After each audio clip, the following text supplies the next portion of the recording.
Hello there! Today you'll be learning how to make string Easter eggs. These eggs can be used for a variety of purposes and there can be many modifications made to them. But today you'll be making the simplest form of string Easter eggs. For your materials, you'll need clear drying glue, you'll need a bowl, balloons, and strings. You can use yarn, laces, or strings, and they can each be a different width or color. It will all depend on what you want the final product to look like. First off, you'll want to empty the contents of the bottle of glue into the bowl.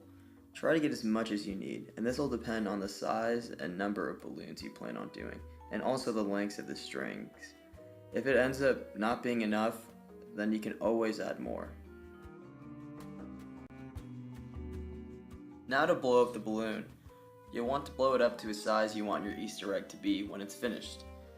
We will be blowing it up bigger than an average Easter egg to help you visualize the steps to come.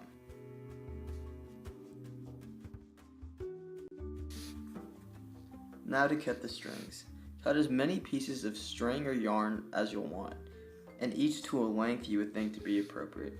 If it ends up being more, you can always cut it off, or just wrap it over the balloon. You'll see once we get started on applying the strings to the balloon. Now grab the strings that you've just cut and one by one soak them in the bowl of glue. You'll want to keep the string in there for a couple of seconds. Then use your fingers to make sure that the entire string is soaked in glue. When you determine that it is completely drenched, proceed to wrap the strings over the balloon.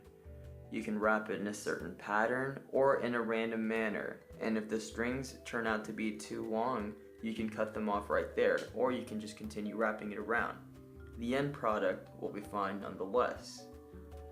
As you can see, this turns out to be a messy process, so make sure you do this in an area which you're okay with getting messy.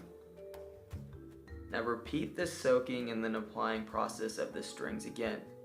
Do it as many times as you deem necessary.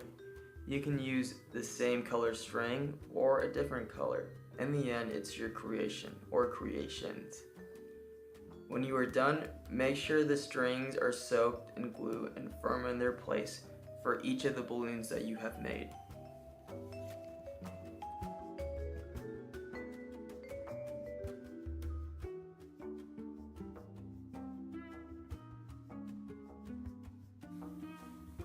You're almost done.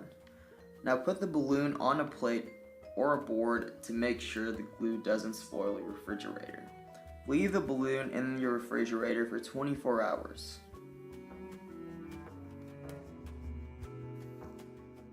Now to pop the balloon. Just grab something with a sharp end, such as a thumbtack.